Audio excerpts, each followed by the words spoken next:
Hi. Where? Where there is a will, there is a way. Today is 11th of January 2021. Let us have a quick discussion of all these important articles. Rapid G K yesterday questions के answers हैं Indian Ocean Sumatra island के पास Indonesia ये Sunda trench located है। Ghatigaon wildlife sanctuary located है मध्य प्रदेश में। Sarojini Naidu ji first Indian women थी to preside a session of Indian National Congress. Surasena Mathura famous city इस महाजनपद का कैपिटल था। Silver revolution is associated with poultry eggs और आईएचएस मार्केट का हेडक्वार्टर है लंदन यूनाइटेड किंगडम्स में। आज के सवाल हैं ऑफिशियल लैंग्वेज इन अर्जेंटीना क्या है। नाम क्या है official language of Argentina. Pin valley national park is located in which state. Pyrenees mountain range है ये किस कॉन्टिनेंट में लोकेटेड है। दिस इज द एनालेक्ट्स ये एक सेक्रेड टेक्स्ट है ये किस फिलोसोफर ने लिखा है of which philosopher. In India when there is a summer India में अगर समर है तो चिली में अभी क्या होगा। इंडिया में अगर समर है तो चिली में अभी कौन सा सीजन है। Which festival is celebrated in north India when Pongal is celebrated in Tamil Nadu. तो साउथ तमिलनाडु में पोंगल सेलिब्रेट होगा। इंडिया में इसी ड्यूरेशन में कौन सा फेस्टिवल सेलिब्रेट होगा नॉर्थ इंडिया में। So these are 6 questions for today. आज की वोकैबुलरी है डिलीजेंस। डिलीजेंस का मतलब होता है केयरफुल एंड परसिस्टेंट वर्क और एफर्ट, मेहनत से बहुत सावधानी पूर्वक काम करना। स्कफल का मतलब होता है short confuse fight. Truncate season truncate हो गया। पार्लियामेंट्री सेशन ट्रंकेट हो गया मतलब शॉर्टन द ड्यूरेशन और एक्सटेंट ऑफ। प्लेथोरा मतलब बहुत सारा ऑप्शन है, अ लार्ज और excessive amount of something. Plethora of information है डिजिटल एज में। कैंडर मतलब the quality of being open and honest, खुले दिल से बात करना। So these are vocabulary for today. If you come across any other important word write down that word along with its meaning in the comment section down below. आज के topics हैं Q3 private investment in manufacturing jumps 102%। This is some good news. Supreme court की बेंच अभी study करेगी Aadhaar verdict today. Shorter parade route होगा, more tableau होंगे Republic Day में। Connecting the dots for the birds avian influenza. Step out of the box education plus lose that exam fear. This is gearing up about vaccination. Felt by fire editorial है, इसमें हम देखते हैं कौन से measures हमें लेने जरूरी हैं इस फायर सेफ्टी के लिए।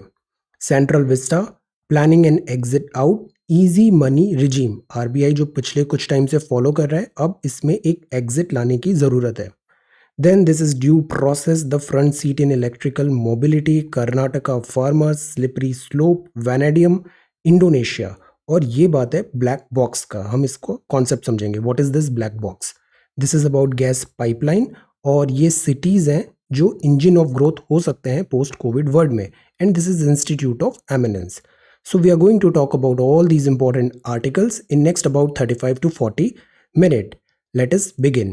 ये द हिंदू है और ये इंडियन एक्सप्रेस है, दोनों दिल्ली एडिशन है। This is GS3 third paper जो कल हुआ था जनरल स्टडीज मेंस का। See look at the questions. ये जितने भी क्वेश्चंस आए हैं ना 20 क्वेश्चंस हैं। पहले 10 मार्क के थे, बाकी 10 15 नंबर के थे। ये जितने भी क्वेश्चंस आए हैं if you have followed newspaper और एनसीईआरटी बहुत इजीली आप इसमें 120 प्लस स्कोर कर सकते हो। See look at the question. ये सारे टॉपिक्स हमने बड़े अच्छे से पढ़े। सस्टेनेबल डेवलपमेंट, जीडीपी के बारे में पढ़ा। एग्रीकल्चरल प्रोड्यूस में कंस्ट्रेंट्स क्या है, हम कॉन्स्टेंटली इसकी बात कर रहे हैं। Transport and marketing, then food processing, nano technology और हेल्थ सेक्टर, देन साइंस और हमारी society technologies.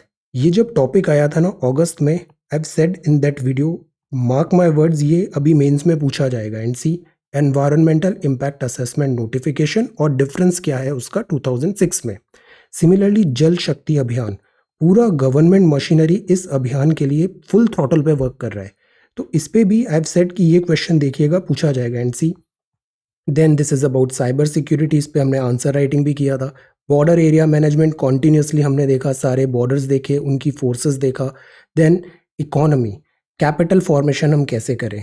Then this is goods and services tax, ये तो सबको रटी गया है। जीएसटी क्या है, क्या इम्पैक्ट हुआ, force majeure etcetera. Major factors rice and wheat. अब सी, हमने फार्मर प्रोटेस्ट किया, तो फार्मर प्रोटेस्ट में हमने एक्टिविस्ट वाली भाषा कभी इस्तेमाल नहीं की है। हमने हमेशा देखा कि इसमें सॉल्यूशन क्या फाइंड हो सकता है, एक्चुअल प्रॉब्लम क्या है, कॉज क्या है, उधर हमको फोकस करना है। And look at this question, major factors जो हैं राइस व्हीट सिस्टम के, सक्सेस हुआ, बट ये तब की बात थी। आज की बात में ओवर प्रोडक्शन भी है और जो इससे एसोसिएटेड चैलेंजेस आए, तो in spite of this success this system become bane in India. Analyse. Then this is about storage and irrigation, NCERT हमने पढ़ा। कुछ दिन पहले एक मैप भी देखा था लोकल स्टोरेज के, टंका एंड ऑल सिस्टम। ये कोविड-19 पैंडेमिक हमने पढ़ा। Then electric energy from sunlight. Then national clean, ये भी ग्रेडेड एक्शन प्लान का एक हमने शेयर किया था, पढ़ा था काफ़ी अच्छे से। Graded action plan and national clean air programme, very important था ये भी। Then this is earlier reactive approach, left wing. कुछ ही दिन पहले हमने मिनिस्ट्री ऑफ होम अफेयर्स का देखा और हिंदी में भी देखा लेफ्ट विंग एक्सट्रीमिज्म, और ये बॉर्डर रिलेटेड एसोसिएशन जो टॉपिक्स हैं। तो see, this is the beauty of reading newspaper. Reading newspaper every day, do your homework, be regular, learning, reading, writing, discipline, ये छोटी छोटी चीज़ें करते हैं ना, तो ये कंपाउंडिंग इफेक्ट आता है। छोटी छोटी चीज़ें मिलके बहुत एक्स्ट्रा ऑर्डिनरी रिजल्ट्स लाते हैं। This is what we need to do. Similarly GS paper 4 में भी हम देखें तो एथिक्स में भी मोर और लेस सेम लाइन का पेपर है। क्वेश्चन 1 to 6 थ्योरी के 13 नंबर के 10-10 नंबर के क्वेश्चंस थे। फिर उसके बाद केस स्टडी थी। केस स्टडी भी मोर और लेस जो हम पेपर में देखते हैं किस डायरेक्शन में हमें सोचना है, जो बेसिक पॉस्टुलेट्स हैं हमारी सोसाइटी के, कॉन्स्टिट्यूशन के, उसके अगेंस्ट नहीं जाना है।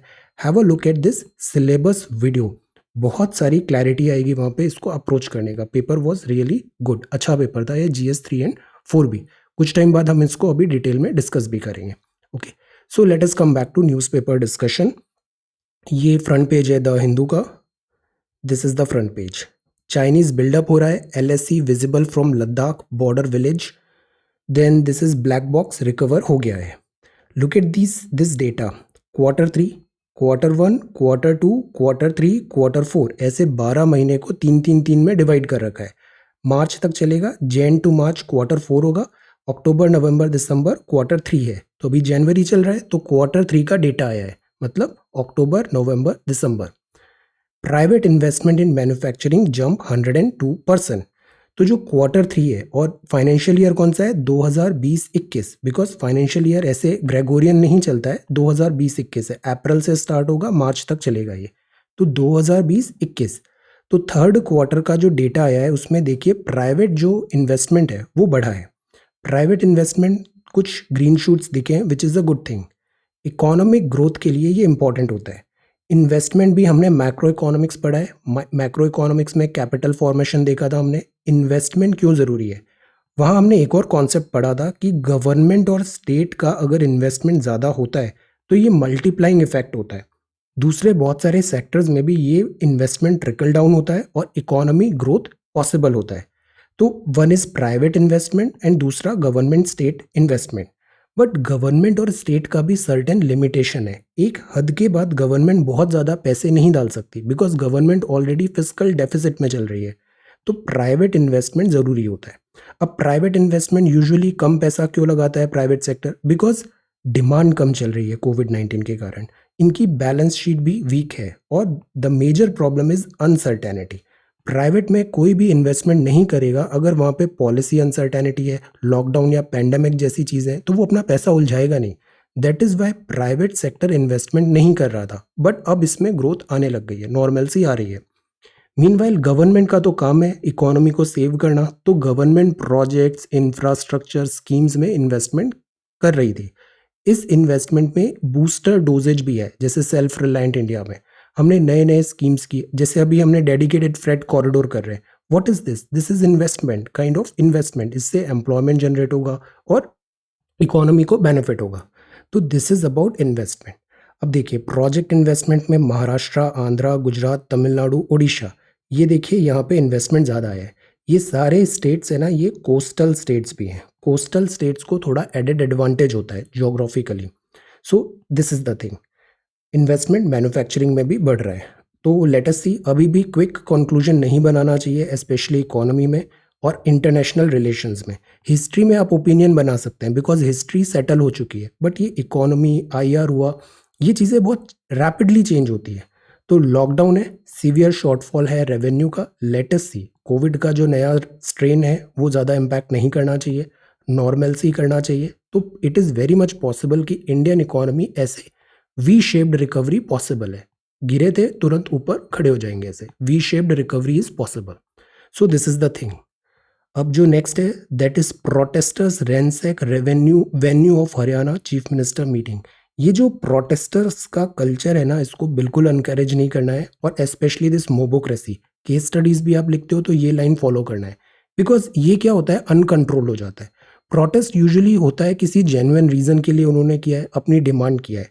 जब तक प्रोटेस्ट पीसफुल होता है इट इज़ गुड, बट जब प्रोटेस्ट पीसफुल होता है, अगर उसमें पॉलिटिकल एंगल आने लग जाता है और फिर वायलेंस और ऐसा रैंसैक राइट टाइप सिचुएशन आती है, तो it should be discouraged, it should not be allowed. अभी यूएस में भी हमने यही देखा, कैपिटॉल में जो दिस मोबोक्रेसी और यहाँ पे रैंसैक किया, this culture should not be encouraged. This is ring of protest, peaceful हो रहा है, डिमांड कर रहे हैं, डिस्कशन डिबेट हो रहा है, excellent, this is essence of democracy. But अगर वहाँ पे पॉलिटिकल चीज आ रही है, वायलेंस आ रहा है, तो वो फिर नहीं है democracy. Supreme Court bench to study Aadhaar verdict today. अब सी, आधार इंपॉर्टेंट है, आधार का एक्ट है targeted delivery of financial and other subsidies benefit and services act 2016, official नाम ये है। जो एक्ट है जिसके थ्रू आधार को इम्प्लीमेंट किया, targeted delivery of financial and other subsidies benefit and services act 2016। अब सी, सुप्रीम कोर्ट इस पे अभी स्टडी कर रही है। एक कुछ टाइम पहले ये आया था कि जो इनकम टैक्स है, इनकम टैक्स का जो पैन होता है, पैन को लिंक करें आधार से, इस बात पे बात हुआ था। Review of the court verdict कर रहा है upholding the Aadhaar programme reasonable restriction individual privacy में to fulfil the government's legitimate aim to provide dignity of the poor. Aadhaar लाने का रीजन क्या था? गवर्नमेंट कोई भी स्कीम लाती है, उस स्कीम का टारगेटेड डिलीवरी नहीं हो पाता, कि जैसे हमें इस ए पर्सन को कुछ बेनिफिट्स देने हैं, बट हम पहचाने कैसे कि पर्सन ए यही है? तो कुछ बायोमेट्रिक ऑथेंटिकेशन होना चाहिए कि इस पर्सन ए के फिंगरप्रिंट है, इस पर्सन ए की आइरिस आई है, फेशियल है। तो इससे क्या होगा कि हम यूनिकली आइडेंटिफाई कर लेंगे कि दिस इज द पर्सन ए और इसको इतने बेनिफिट देने हैं हमें। अदरवाइज क्या होता है, बोगस और घोस्ट आइडेंटिटीज बन जाती थी, जो पर्सन है ही नहीं उसके नाम से फायदे यहाँ पे पहुंच रहे हैं। तो दैट इज वाई इस लूप होल्स को प्लग करने के लिए आधार बायोमेट्रिक ऑथेंटिकेशन की बात आया। बट बायोमेट्रिक ऑथेंटिकेशन एक बहुत बड़ा टूल है, अब किसी भी पर्सन को यूनिकली आइडेंटिफाई कर पाओगे। तो इसके लिए ज़रूरी था इसको बैक्ड बाय एन एक्ट करें और इसमें क्लियर गाइडलाइंस हो, यूजेज हो, डेटा मिसयूज तो नहीं होगा, प्राइवेसी वायलेशन तो नहीं होगा, ये चीज़ें डिस्कस करना इंपॉर्टेंट है। अब see, section 139 A income tax act 1961 ने कंपलसरी कर दिया to ensure PAN card linked with one's Aadhaar detail. तो अपने आधार डिटेल और पैन कार्ड को लिंक कर दिया, मतलब आप information pertaining to one's income भी ले रहे हैं, इनकम बेस्ड आप सेग्रीगेशन भी कर सकते हैं लोगों का, बायोमेट्रिक आपके पास ऑलरेडी है। तो इससे सवाल उठते हैं, यूजुअली ये अलाउ नहीं होता है। अब एक तो ये बात थी, दूसरी बात आधार का जो एक्ट आया, ये जो एक्ट आया इसको ना नॉर्मल बिल की तरह नहीं बल्कि मनी बिल की तरह प्रेजेंट किया गया था। मनी बिल का आर्टिकल बताइए, जो स्पीकर होते हैं लोकसभा वो उसको सर्टिफाई करते हैं। तो इससे क्या हुआ, राज्यसभा को बाईपास कर दिया आपने, डिस्कशन डिबेट इस बात पे सवाल थे। कोर्ट बहुत सारे ऐसे जो केसेस आए थे सबको यहाँ पे कंबाइन करके अभी सुन रही है, आज की डेट में इसका कुछ रिजल्ट्स आ सकते हैं। कोर्ट अपना स्टडी जजमेंट देगी, कोर्ट ने जजमेंट दे दिया था, ये रिव्यू है, रिव्यू का आज वर्डिक्ट आएगा। मीनवाइल जो फार्मर्स का भी कल हमने देखा था, कोर्ट में जाने की बात थी, तो वो फेवर गवर्नमेंट है, procedure established by law and due process of law, जो हमने कल परसों पढ़ा था, this is important. Now this is SOP for immunisation emergencies issued. ये जो वर्ड है ना, ये बहुत पावरफुल वर्ड है, SOP। इसका मतलब क्या होता है, स्टैंडर्ड ऑपरेटिंग प्रोसीजर। अब ये स्टैंडर्ड ऑपरेटिंग प्रोसीजर मतलब GR आ गया है, नियम आ गए हैं कि कैसे कैसे काम होगा, क्या क्या हमें स्टेप्स लेने हैं, क्या नियम होंगे, पॉलिसी क्या होगा, एट्सेट्रा। तो whenever you are doing a case study, हमेशा ये वर्ड लिखना है, स्टैंडर्ड ऑपरेटिंग प्रोसीजर फॉलो करेंगे। कई बार इंटरव्यू में पूछते हैं कि आप यहाँ पोजीशन पे हो, अचानक ये सीन आ गया, अब क्या करोगे? मन से बातें बनाते हैं, दैट इज़ ओके, बट जहाँ समझ नहीं आ रहा है ना, से कि जो रूल बुक बोल रही है, जो स्टैंडर्ड ऑपरेटिंग प्रोसीजर है, जो नियम है, सीनियर्स से बात करूँगा, इन सब से करके मैं ये काम कर दूँगा। ये बड़ा सेफ आंसर है, इससे कभी आप गलत नहीं जाएगा ये answer. Standard operating procedure. Shorter parade route, more tableau this Republic Day. National prestige है। रिपब्लिक डे जो सेलिब्रेशन होता है, दिस इज़ नेशनल प्रेस्टीज। यहाँ बात आती है सिक्योरिटी की। बहुत हाई प्रोफाइल डिग्निटरीज होते हैं यहाँ पे, सिक्योरिटी एक बहुत बड़ा इशू है। तो इस बार परेड रूट शॉर्टन होगा। फार्मर प्रोटेस्ट का भी यहाँ पे एक है, और दूसरा कोविड-19 का भी थ्रेट है, सोशल डिस्टेंसिंग। तो इन सब चीज़ों को ध्यान में रखते हुए इस बार शॉर्टर परेड रूट होगा। ये टैब्लू होगा रिपब्लिक डे का। ये जब परेड होगी ना, इसको हम पूरा फॉलो करेंगे, टैब्लू रिपब्लिक डे का। परेड यहाँ पे स्टार्ट होगी रेड फोर्ट में इंस्टेड, और इंश्योर करेगा social distancing. The thing is law and order should be maintain. और भारत पर्व हम एक सेलिब्रेट करते हैं रेड फोर्ट में, वो इस साल के लिए कैंसिल हो गया है। ये प्रैक्टिस कर रहे हैं, कंटिंजेंट भी कम है, और this is the duration. Republic Day parade celebrations. The next page is after trial run real drive set to kick off. Now see, connecting the dots, connecting the dots. Steve Jobs का एक बड़ा अच्छा speech भी है, connecting the dots. When you get time have a look. अब ये manufacturer है, कोविड-19 का इसमें मैकेनिज्म बताया कैसे डिलीवरी होगी। मैन्युफैक्चरर है, जैसे सीरम इंस्टीट्यूट ऑफ इंडिया हो गया या भारत बायोटेक हैदराबाद हो गया। इन्होंने कोविड-19 बनाया, वैक्सीनेशन बनाया। एयर के थ्रू इसे प्राइमरी वैक्सीन स्टोर में पहुंचाया जाएगा। रेफ्रिजरेटेड इंसुलेटेड वैन होगा, बिकॉज वैक्सीन को बहुत कम टेम्परेचर पे रखना पड़ता है। स्टोर पे जाएगा, फिर डिस्ट्रिक्ट पे जाएगा, फिर प्राइमरी हेल्थ केयर पे जाएगा, फिर वैक्सीन कैरियर से सब सेंटर, बेनिफिशियरी रजिस्ट्रेशन होगा, फिर उनको सेशन अलोकेट होगा कि किस दिन किस टाइम पे आना है, और आपको वैक्सीनेशन दिया जाएगा। फिर उसके बाद यूनिक हेल्थ आईडी, ये सारा काम कोविन भी करेगा। जो मैनेजमेंट है, किसको देना है रजिस्ट्रेशन, नेक्स्ट डोज कब है, ये जो टारगेट का काम है आईटी प्लेटफॉर्म कोविन करेगा। यूनिक हेल्थ आईडी होगी, क्यूआर कोड बेस्ड सर्टिफिकेट होगा, डैशबोर्ड और रिपोर्टिंग होगा। तो वैक्सीनेशन का जो लॉजिस्टिक्स है, ये भी एक हरक्यूलियन टास्क है। एडमिनिस्ट्रेशन के लिए ये एक बहुत बड़ा चैलेंज अभी बनने वाला है। तो ये चीज़ें ऐसे करने का प्रावधान है। कोविड-19 recovered patient take the vaccine, इस बात पे है कि irrespective of past infection history आपको वैक्सीनेशन लेना है स्ट्रॉन्ग इम्यूनिटी डेवलप के लिए। पर्सन अगर सस्पेक्टेड है तो उसको क्या करना है, 14 डेज, देन एंटीबॉडी डेवलप होगी कितने दिन बाद, सेकेंड डोज, और उसके कुछ हफ्तों बाद। इवन वैक्सीनेशन लेने के बाद भी जो सेफ्टी मेजर्स हैं वो कंटिन्यू करने हैं। ये कुछ गाइडलाइंस यहाँ पे दिया हुआ है। ये क्या है, SOP, ये गाइडलाइंस दी हुई है जो हमें फॉलो करनी है। अब नेक्स्ट है फॉर द बर्ड्स। ये एक नया थ्रेट इमर्ज हो रहा है, जूनोटिक डिसीजेस। अब ये जूनोटिक डिसीजेस भी वेरी वेरी इंपॉर्टेंट। आप मेंस क्वालिफाई करके इंटरव्यू में जाओगे, सवाल आएगा zoonotic diseases. Worker spraying disinfectant at this poultry market in Delhi on Sunday. So this is city.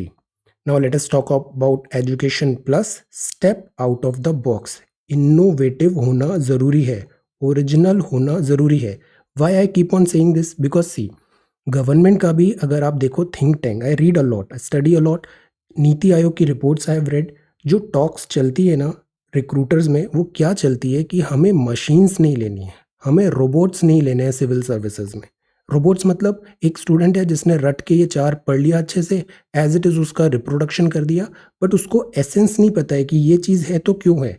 No, information के जिस एज में हम रह रहे हैं, आपके पास गूगल है, गैजेट्स हैं, मोबाइल्स हैं, आप एक क्लिक पे सारा डेटा अवेलेबल है आपके हाथों में। बट इस डेटा का करना क्या है, that is education, that is education. तो यहाँ ज़्यादा टेस्ट हो रहा है अभी इन सब चीज़ों का। सो this is step out of the box. अब इनोवेटिव रहे and be original. B original. Nature को क्या पसंद है, नेचर को बायोडाइवर्सिटी पसंद है। ऐसे ही स्टूडेंट्स में भी डाइवर्सिटी होना चाहिए। हर कोई अगर एक जैसा हो जाएगा तो it is not good. Be yourself and be original and be confident. Secure the classrooms. E learning ecosystem है। अब सी, ई लर्निंग हुआ, ई लर्निंग के बहुत सारे फ़ायदे हैं, बट एक बहुत बड़ा प्रॉब्लम क्या है कि हम बहुत यंग जनरेशन को इंटरनेट के वर्ड से एक्सपोज कर रहे हैं। और इंटरनेट का जो वर्ड होता है, इसमें it's a double edged sword, इसमें बहुत सारे चैलेंजेस भी है। तो इट इज़ इम्पॉर्टेंट कि जो यंग हैं, जैसे बहुत सारे बच्चे हैं, हमारे कुछ व्यूवर्स भी हैं लाइक काफ़ी यंग है, टीनेजर्स हैं। सो what we need to tell them कि how to utilize this internet instead falling in trap. Secure करना ज़रूरी है क्लासरूम्स को। तो जैसे हाइब्रिड लर्निंग अभी स्टे होगा, what we need to do, you have to be regular.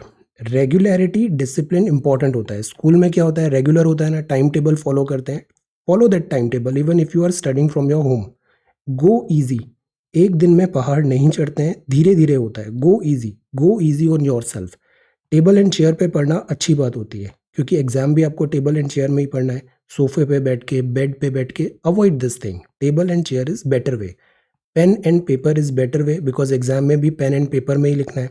Revision is important. आपने जो भी पढ़ा है ना अभी साल भर, अगर आप 2021 का एग्जाम लिख रहे हैं, focus on revision.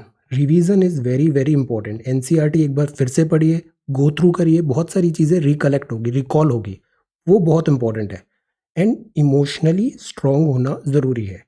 So these things we all need to follow. Students को ये फॉलो करना है। Lose that exam fear, step out of the box. And about this negatives of this internet media, be free and frank। Elders से बात करना अच्छा होता है। नेवर किसी भी प्रॉब्लम को साइलेंटली सफ़र नहीं करना है। Understand this thing, you can talk to your elders, okay. Lose that exam fear is also important. Emotionally strong बनिए। Then this is lose that exam fear. Now let us come to editorial gearing up. इसमें regular बात है vaccination का।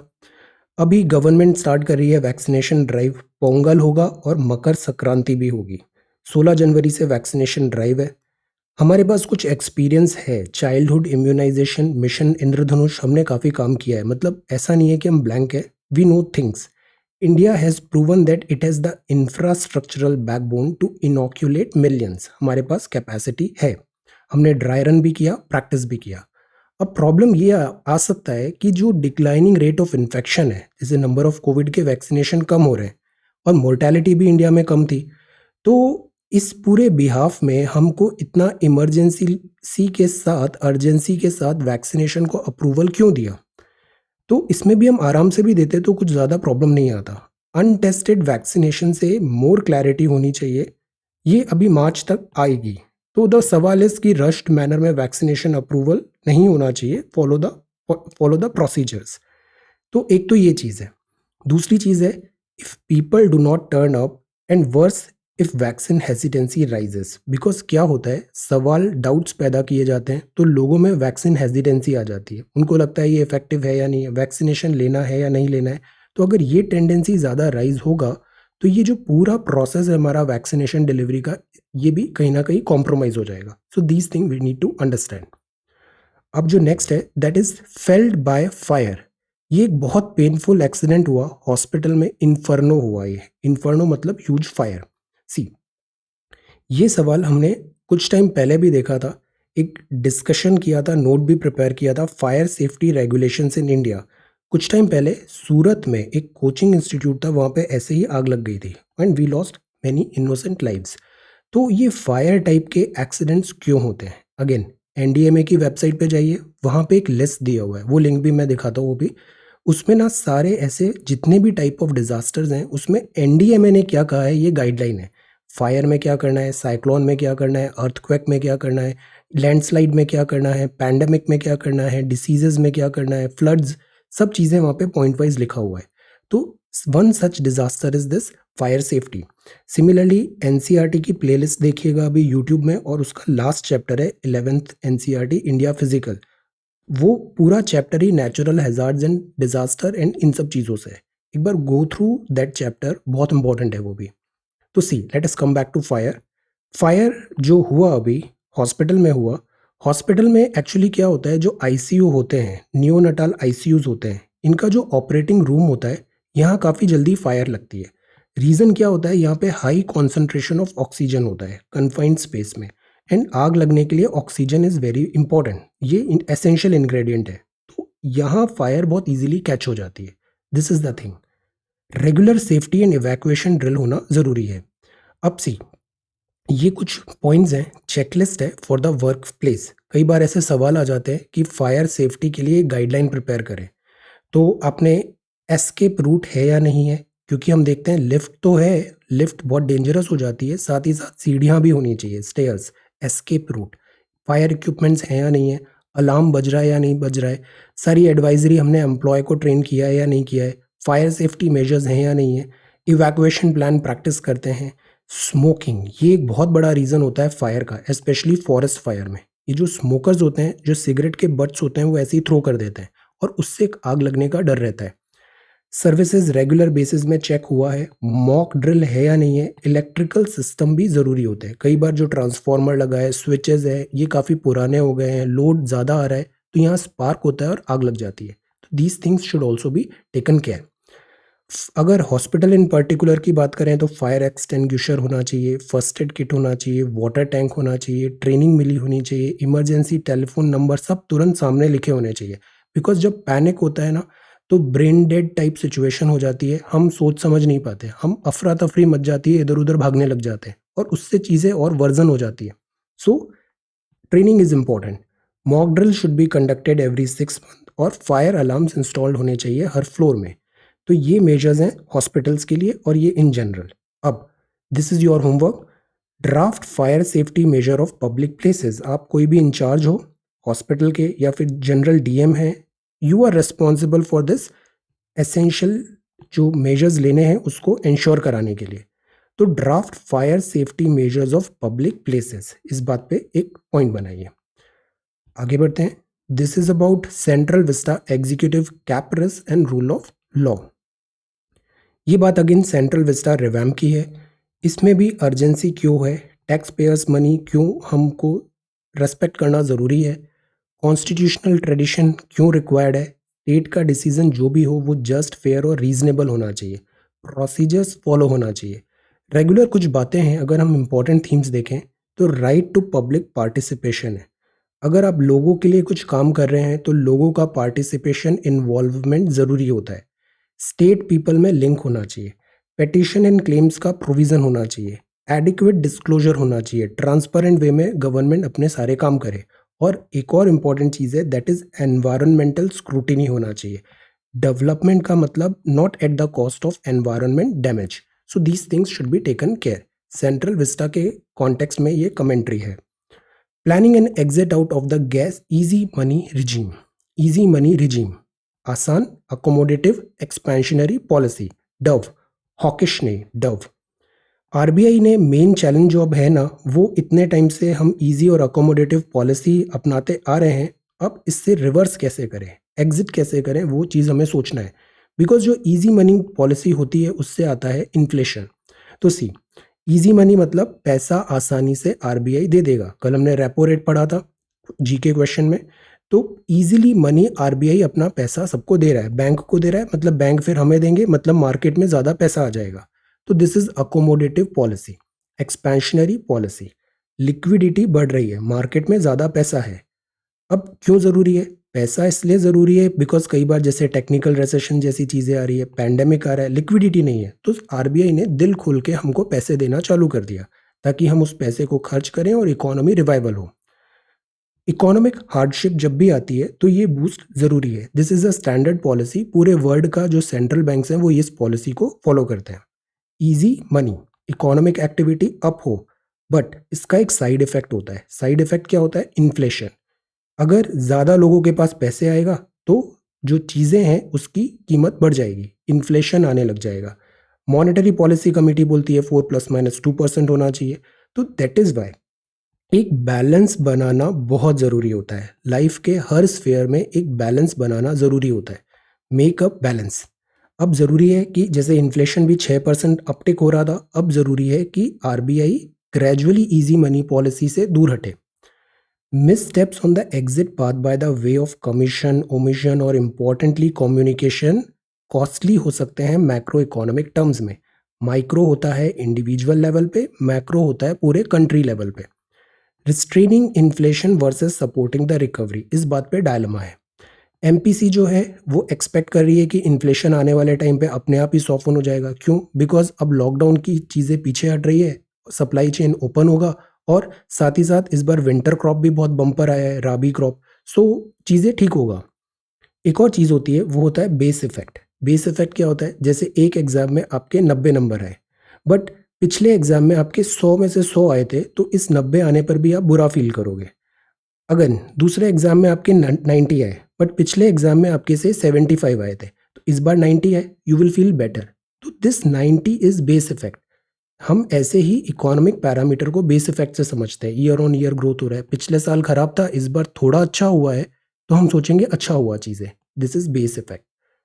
US federal reserve एक और दूसरा point है, इसको वॉच करना पड़ेगा। जैसे हमारा आरबीआई है, ऐसे यूएस का है ये।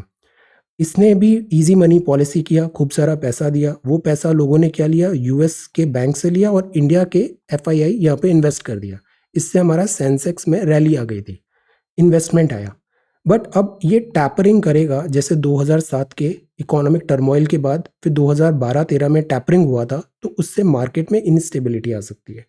करेंसी की स्ट्रेंथ क्या होगा, रुपी डिक्लाइन हो जाएगा, अप होगा, क्या होगा, तो इन अनसर्टेनिटीज है। तो it is better to be rough right, जैसे कीन्स ने बोला था इकोनॉमिक में, than be precisely wrong. Macro economic book is good, just go through it once. ये सब चीज़ें वहाँ पे लिखी हुई है। It is better to be rough right than be precisely wrong. That should be the guiding principle of RBI as it navigates its way out of the crisis-driven easy money policy. तो अब बात यह है कि अब यहाँ से सुरक्षित रूप से बाहर कैसे निकलें, ये आरबीआई का मैंडेट होना चाहिए। और ये लिखा है सुब्बा राव साहब ने, former governor RBI. A tale of two speeches is AMU, inclusive, due process is not partisan politics. इसमें लिखा है media must ask questions, due diligence follow हुआ है या नहीं हुआ है। मीडिया जो होता है ना, ये रेस्पॉन्सिबल होना चाहिए। अदरवाइज ये क्या होता है, अगर इसने ना इंसाइटफुल नहीं होना चाहिए मीडिया को। Media should be accountable and responsible. Unnecessary जो हम सेंसेशनलाइज करते हैं, it should be avoided. The front seat in the electric mobility, ये भी बड़ा अच्छा आर्टिकल है। लिथियम और कोबाल्ट इंडस्ट्री, कल हमने साइंस एंड टेक्नोलॉजी में कोबाल्ट का बैक्टीरिया का एक देखा था, एक रिसर्च देखा था। Lithium and cobalt industry are likely to grow domestically to support the switch to electric vehicle. Electric vehicles ज़रूरी है बिकॉज जो फॉसिल फ्यूल बेस्ड व्हीकल्स हैं ये बड़े पॉल्यूटिंग है, और बहुत सारा क्रूड भी हमें इंपोर्ट कराना पड़ता है, तो हमारा इकोनॉमी खराब हो जाता है, हमारा फिजिकल डेफिसिट आ जाता है, बैलेंस ऑफ पेमेंट प्रॉब्लम आता है। तो इलेक्ट्रिक व्हीकल्स आर गुड। इसमें lithium and cobalt industry develop होगी तो इलेक्ट्रिक व्हीकल्स का स्विच इजी होगा। ड्यू प्रोसेस, अब जब नेक्स्ट है that is about calling the shots. Telangana shortfall registration revenue हो रहा है, Covid and GST. This is unseasonal rain. Agriculture का सबसे बड़ा जो रिस्क ये है कि क्लाइमेट चेंज हो रहा है। एग्रीकल्चर ना रिलायबल नहीं है, कभी तो अच्छी फसल आई तो बहुत फ़ायदा हो गया, बट ज़्यादातर ऐसा होता है कि फसल खराब हो जाती है और ऐसे नुकसान हो जाते हैं। तो unseasonal rains shower woes on Karnataka farmer. Coffee, paddy, areca nut यहाँ पे ग्रो होता है, वो ब्रॉड बैडली हिट हुआ है। सी, कॉफ़ी बीन्स खराब हो गए बिकॉज ऑफ अनसीजनल रेन्स। ये स्लिपरी स्लोप है, long and winding road, Jammu and Kashmir, national highway, snowfall हो रहा है यहाँ पे। अब सी, ये आगे हम देखेंगे अरुणाचल में वैंडियम के सोर्स मिले हैं। वैंडियम, ये कोविन का यूज़ है, मिनिस्ट्री ऑफिशियल्स ने बोला। जीएसटी फ्रॉड यहाँ पे पकड़ा है। इस बार जीएसटी नंबर अच्छे होने का एक रीज़न ये भी है कि हमने जो जीएसटी लैप्सेस होते थे, जीएसटी इवेजन, टैक्स इवेजन हो रहा था, उसको काफ़ी हद तक प्लग कर दिया है, तो नंबर्स ऊपर बढ़ गए। That is Y collection better हुआ है। अरुणाचल हार्बर्स अ वैंडियम सोर्स, जीएसआई स्पेशलिस्ट ने बताया। रिपोर्ट है primary deposit of the metal in India. ये हाई वैल्यू मेटल है, ये यूज होता है स्टील और टाइटेनियम में, तो it is again a good news. Vanadium. Then let us move further. Strong start करें, हेल्दी रहें।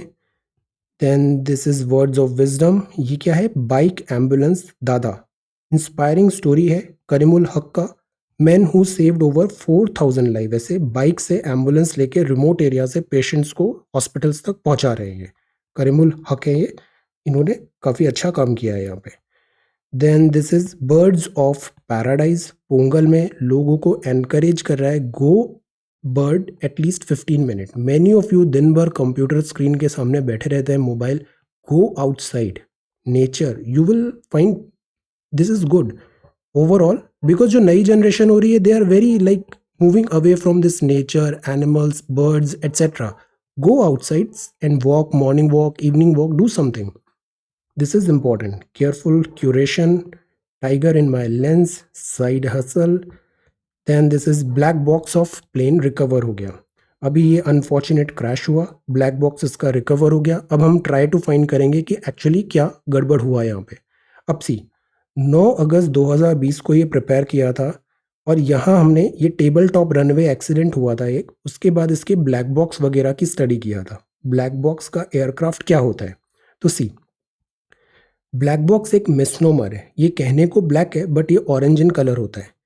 दो ब्लैक बॉक्स होते हैं. कॉकपिट वॉइस रिकॉर्डर सीवीआर होता है और एक होता है फ्लाइट डेटा रिकॉर्डर. कॉकपिट मतलब पायलट जहाँ पे बैठा है. कॉकपिट वॉइस रिकॉर्डर मतलब यहाँ जो भी वो बोल रहा है एटसेट्रा एवरीथिंग इसमें रिकॉर्डेड है. फ्लाइट डेटा रिकॉर्डर मतलब प्लेन से रिलेटेड जो भी इंपॉर्टेंट वाइटल डेटा इंफॉर्मेशन है वो इसमें रहेगी फ्लाइट से related. CVR radio transmission, sound in the cockpit, conversation, pilot just पहले क्या बातें कर रहे थे, ये सब चीज़ें वो स्टोर करेगा. फ्लाइट डेटा 80 से भी ज़्यादा इंफॉर्मेशन स्टोर करता है. एल्टीट्यूड, हाइट क्या थी, स्पीड क्या थी, flight head, vertical acceleration, pitch, roll, status, ये सारी चीज़ें एफडीआर में मिलती है. ये स्ट्रॉन्ग सब्सटेंस का बनता है, स्टील या टाइटेनियम का, सो दैट अगर क्रैश भी होगा तो ये चीज़ डैमेज नहीं होती. एक्सट्रीम हीट, कोल्ड, वेटनेस से भी ये हम इसको नुकसान नहीं होगा. इसको डिज़ाइन ही ऐसा किया जाता है. इक्विप्ड विद अ बीकन होता है that sends out ultrasound signal for 30 days so that हम इसको आइडेंटिफाई एंड लोकेट कर पाए जहाँ पे प्लेन क्रैश हुआ है. और ये होता है टेल एंड पे. टेल एंड पे बिकॉज प्लेन क्रैश होता है तो जो टेल होता है यहाँ पे इम्पैक्ट कम होता है, फ्रंट पे ज़्यादा होता है. टेल एंड पे ये दिस ब्लैक बॉक्स इंस्टॉल होता है. सो दिस इज ब्लैक बॉक्स और इसका इंपॉर्टेंस. अब हम आगे बढ़ते हैं. US removes restriction on diplomatic contact with Taiwan. Taiwan और चाइना का स्टोरी हमें पता है. सुन यत सेन, माओ जेडोंग और चियांग काइशेक जो ताइवान चले गए थे. This is Taiwan. Prince Harry and Megan quit social media. अभी बहुत सारा चल रहा है सोशल मीडिया, काफ़ी लोग छोड़ रहे हैं बिकॉज सोशल मीडिया हमने बनाया था कि लोग एक साथ आएंगे, इंटरेक्शन होगा, हेल्दी एटमॉस्फेयर होगा. But over the period of time ये एंट्रोपी और नॉनसेंस ज़्यादा हो गया है. That is many people are trying to stay away from social media. Some of you have said कि व्हाट्सएप या फिर सिग्नल या फिर टेलीग्राम. सी अपना किसी के साथ ऐसा कुछ पर्सनल नहीं है, प्रेफरेंस नहीं है. जो कॉमन रहेगा we can move to that platform. अगर if you are saying Signal तो I will integrate Signal in this website. Okay, Telegram is also good.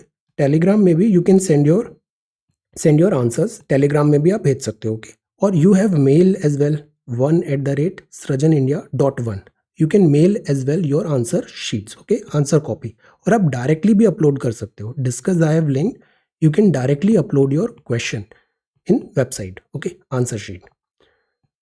Qataris head to Saudi Arabia after reopening of border. Qatar का normalcy हो गया है Saudi के साथ. Where there is a will, there is a way. Gold regain sheen in December. Mountain to climb. Iron Fist. And this is India का Australia tour. So this is the Hindu. Now let us move to Indian Express. Government looks to at expenditure budget to aid high growth. Expenditure budget मतलब सरकार इस बार budget में देखना बहुत खर्चे करेगी, काफ़ी ज़्यादा पैसे खर्च करेगी. वाई? बिकॉज इकोनॉमी को रिवाइव करना है, बूस्ट करना है इकोनॉमी को. High spend schemes likely. इस बार बहुत खर्चा होगा, फिजिकल डेफिसिट का ध्यान नहीं रखा जाएगा because economy revival is necessary. Looking for lithium toehold. India ने एक स्मॉल डिपॉजिट फाइंड किया कर्नाटका में. Very good. लिथियम इंपॉर्टेंट है for battery manufacturing. Then this is city. आज Shri Lal Bahadur Shastri ji, former prime minister of India का 55th डेथ एनिवर्सरी है. आपने कहा था जय जवान जय किसान. सिंप्लिसिटी के epitome, ultimate. Simplicity is the ultimate sophistication. Simplicity पे बिलीव करते थे Lal Bahadur Shastri ji. Excellent prime minister. Security dog to do more. ये K9 होता है, पुलिस K9 सेल है. डॉग्स बेस्ट फ्रेंड होते हैं dogs. Then this is Delhi education conference. ये ऐसे स्क्रीनिंग हो रही है ऑन अराइवल. कोविड टेस्ट हो रहा है जो यूके से आ रहे हैं. देन ये एडिटोरियल है owning the crisis. Political domain में जो हो रहा है. Give demand uncertainty, new dual moment, reconciliation Qatar और अरब का, which is a good thing. Then this is broken democracy, reform future. आगे बढ़ते हैं। अभी दलाई लामा जी और ग्रेटा थुनबर्ग ने डिस्कस किया नीड फॉर क्लाइमेट एक्शन। अब ये बात है गैस पाइपलाइन का, Kochi to Mangaluru hurdles crossed in white matter C. Gas pipeline NCERT में भी ट्रांसपोर्टेशन चैप्टर पढ़ा है हमने, ज्योग्राफी एनसीईआरटी अभी आई कंप्लीटेड, तो हमारा इकोनॉमी की 9th to 12th NCERT complete हो गई, geography 9th to 12th NCERT complete हो गई, हिस्ट्री विल सून और पॉलिटी भी हो जाएगा। ये 4 सब्जेक्ट्स अभी हम जल्दी करेंगे। अब सी, कोची से ये मैंगलोर तक गैस पाइपलाइन है, काफ़ी टाइम से प्रोजेक्ट रुका हुआ था और इस डिले से देखिए क्या होता है। 2009 में अगर ये प्रोजेक्ट हो जाता तो 2,915 करोड़ लगते, अभी इसके लिए 5,750 करोड़ है। So that is Y time is very very important. अगर आपने डिसाइड कर लिया है ना कि सिविल सर्विसेज में ही आपको अपना करियर बनाना है, आगे बढ़ना है, give it a full try, full throttle करिए। अदरवाइज आप जितना डिले करेंगे ना यहाँ पहुँचने में, ये टाइम आपको कब रियलाइज होगा, जब आप रिटायर होने वाले होंगे, तब आपको समय कम पड़ेगा। So understand this thing. Then this is gas pipeline, farm protest big picture, this is nationwide power outage हो गया पाकिस्तान, बत्ती गुल, cause and effect. Then this is Pompeo left curb on US Taiwan, ये रावलपिंडी का scene है, crashed jet. Then this is automaker seek relief new fuel efficiency emission norms में, ये एक और न्यूज़ है। Cities hit worst, cities migrant crisis में cities hit worst because of lockdown and pandemic भी, बट जो रिवाइवल होगा ना तो उसमें ग्रोथ इंजन्स भी यही सिटीज़ होने वाली हैं। सिटीज़ का वापस ऑन ट्रैक आना ज़रूरी है। तो ये कुछ नंबर दिया हुआ है, इतने लोग माइग्रेट करते हैं rural areas every minute, population migrate करती है। माइग्रेशन में हमें पुल फैक्टर और पुश फैक्टर पता होना चाहिए। वल्नरेबल पॉपुलेशन होती है, इनका सेफगार्ड कैसे करें। हम एमजी नरेगा लाते हैं रूरल सेक्टर में इकोनॉमिक सेफगार्ड के लिए, एम्प्लॉयमेंट सेफगार्ड के लिए। अर्बन के जो पुअर हैं, क्योंकि पुअर तो शहर में भी मिल सकते हैं, उनके लिए हम क्या कर रहे हैं, this question should be asked. तो ये डुअल ब्लो हुआ इनकम का, सोशल प्रोटेक्शन कवरेज का भी। ये डेटा हमें हेल्पफुल होगा। रीथिंक ज़रूरी है outdated planning norms and regulation का, transport, infrastructure, healthy atmosphere, health, इन सब चीज़ों पे भी ध्यान देना है। Cooperative bank must fearlessly face competition from private ones, never run away from competition, face competition upfront. So this is the Indian Express. Now let us talk about the Hindi article. Institute of Eminence, इसका मैं English translation भी I'll try to share. Okay. Institute of eminence क्या होते हैं? उच्च शैक्षणिक संस्थानों को अधिक सक्षम और वैश्विक स्तर के शिक्षण और अनुसंधान संस्थान बनाने की मदद करने हेतु सरकार की प्रतिबद्धता को पूरा करने के लिए इंस्टीट्यूट ऑफ एमिनेंस योजना का शुभारंभ किया गया है। हमें ऐसे इंस्टीट्यूट्स बनाने हैं जो वर्ल्ड लेवल के हों और ये हमारा फोकस है। वित्त मंत्री, फाइनेंस मिनिस्टर ने 2016 में बजट भाषण में इस योजना की घोषणा की थी। आम भारतीयों को उच्च गुणवत्ता युक्त शिक्षा, बिकॉज एजुकेशन में व्हाट डू वी से, क्वालिटी होना ज़रूरी है, आसान पहुंच प्राप्त हो। इंस्टीट्यूट ऑफ एमिनेंस योजना का उद्देश्य क्या है? उत्कृष्टता और नवाचार हो। स्नातक, स्नातकोत्तर, अनुसंधान डिग्री स्तरों के उपयुक्त ज्ञान की ऐसी शाखाओं में उत्कृष्टता और नवाचार के लिए उच्च शिक्षा प्रदान करना है। विशेषज्ञता होनी चाहिए, स्पेशलिटी होना चाहिए शिक्षा प्रणाली में। वैश्विक रेटिंग होना चाहिए वर्ल्ड लेवल में, बिकॉज हम देखते हैं हमारे इंस्टीट्यूट्स रैंकिंग में आते ही नहीं है टॉप 100, टॉप 500 में। गुणवत्ता शिक्षण और अनुसंधान होना चाहिए। अब इसके लिए पैसे भी लगेंगे, तो प्रोत्साहन राशि भी है। इंस्टीट्यूट ऑफ एमिनेंस में जिनको ये दर्जा मिला है, जो इंस्टीट्यूट अगर IOE बने हैं तो वो अपनी फीस, पाठ्यक्रम अवधि, प्रशासन का निर्धारण में उनको ऑटोनॉमी है, वो खुद ही डिसाइड कर सकते हैं, उनको इंडिपेंडेंस दिया गया है। इसके साथ ही साथ जो IOE बनेंगे इंस्टीट्यूशंस, उनको 1000 करोड़ का सरकारी अनुदान भी प्राप्त किया जाएगा, प्रदान किया जाएगा। तो दिस इज द थिंग। निजी संस्थानों को कोई धन प्राप्त नहीं होगा, गवर्नमेंट के लिए ये। अब महत्व क्या है? महत्व है क्वालिटी एजुकेशन, शैक्षणिक संस्थान में अत्याधुनिक अनुसंधान। बिकॉज हम चाइना का एग्जाम्पल लेते हैं, चाइना इतना ज़्यादा R&D में कर रहा है, एजुकेशन पॉलिसी में भी हमने एम्फेसाइज किया GDP का इतना % हम फोकस करेंगे, बट क्या हम वो कर पा रहे हैं या नहीं, इस चीज़ पे हमें सोचना है। अत्याधुनिक अनुसंधान उपलब्ध कराने के लिए, प्रतिभाशाली व्यक्तियों को आकर्षित करने के लिए, विकास में गुणक प्रभाव डालने के लिए। This is the thing of this institute of eminence, institute of eminence. Now this is cities, ये गैस पाइपलाइन है, Mangalore to Kerala, Indonesia black box, and this is front unseasonal rain shower vanadium, planning exit money regime, और ये है fire safety gearing up, step out of the box, connecting the dot, prepare this. Aadhaar पे एक page में जो भी आता है सब लिखिए, note, prepare a note. Quarter 3 private investment. So this is 11th of January 2021. Thank you so much for watching this video. Take care, study well, and be safe.